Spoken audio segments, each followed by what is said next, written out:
Hey you guys, it's your girl Shanoa, aka Native Strong. Now I am a freedom fighter. I fight against wrongful convictions, also like to be the voice for the voiceless and stand against any form of injustice. You guys want more information regarding the Kathleen Steele case, so let's get right into it. Now, Kathleen decided to go shopping on August 12th of 2016, and instead of bringing her 6-year-old son and her 13-day-old infant daughter into the store with her, she decided to leave them in the van for roughly around 30 minutes. When she came back, her son had taken her infant daughter's life. When she got back to the van, her son was reportedly told her that it's bad.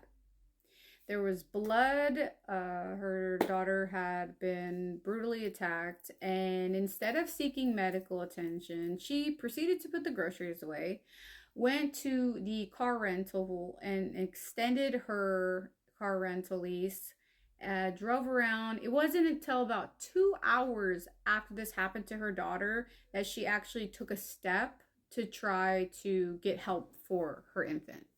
Help in the manner of calling her neighbor. Okay? She called her neighbor, who was a registered nurse. She called her neighbor. Okay? 2 hours she left her infant like that and called her neighbor. And when her neighbor showed up, her neighbor was shocked. Her daughter was blue and cold, and she saw the conditions, and she got a hold of authorities. So first responders worked frantically to resuscitate this lifeless infant. They literally were doing everything that they could. And Miss Steele was calmly seen by police and everybody else, calmly putting away her groceries. She seemed to have no concern whatsoever in regards to baby Kathleen. By the way, she named her kid after herself, her daughter after her. She seemed to care nonetheless what was going on with the infant. Now, first responders were unable to help revive the cold infant, and she was pronounced, dead on scene when she arrived to the hospital. Now, this baby girl's cause of death was severe cranial trauma, multiple skull fractures, and before she even succumbed to her head trauma, she went into cardiac arrest. This is a 13-day-old little girl. Now, her 6-year-old son beat this 13-day-old little girl so severely that police found blood splatter on the top of the van. He said that because they were locked in there, the baby was screaming and crying, and it was a very vicious attack on the 13-day-old being thrown around and hit for crying while being locked in a van. This woman literally went to the Social Security Administration and tried to get survival benefits for the untimely death of her daughter. She was denied, so thank God. Now, with all these facts of the fact that not only was her daughter unalive, did she keep her kids in a van while going shopping, but she proceeded to run around and run errands for about 2 hours before seeking medical help for her daughter. And even then, she called a neighbor who had to call authorities because of the conditions of the baby, obviously blue, cold, and whatnot. She received 5 years probation. She took a guilty verdict and 5 years probation with supervised visitation with her 6-year-old son.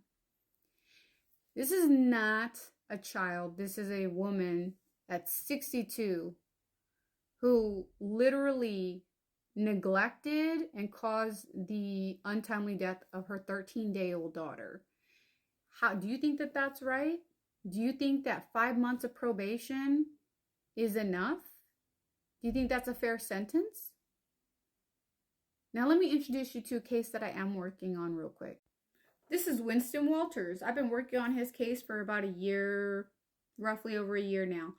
He was sentenced at the age of 19 as a first-time offender to death by incarceration. He got 92 years with no chance of parole for a crime where there's no evidence he was there, nobody was unalive, no women were harmed, no children were involved.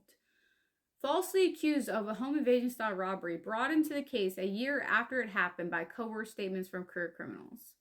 Now, we can't help that baby. That I do not believe, for myself, your opinion is your opinion, mine's mine. I don't believe that 5 years probation is enough for what happened to that 13-day-old little girl. But this kid does not deserve to die for something that he did not do. The link to help save his life is in the bio. There is a fundraiser made by Rainey Robinson. There is a petition made by yours truly. At 19 years old, never been in trouble before. He believed in the system, and it cost him his life. 92 years, no chance of parole. Tell me, what are the differences in these cases and the sentencing? Do you find them to be as atrocious as I do? This isn't right, and this happens every day in the United States.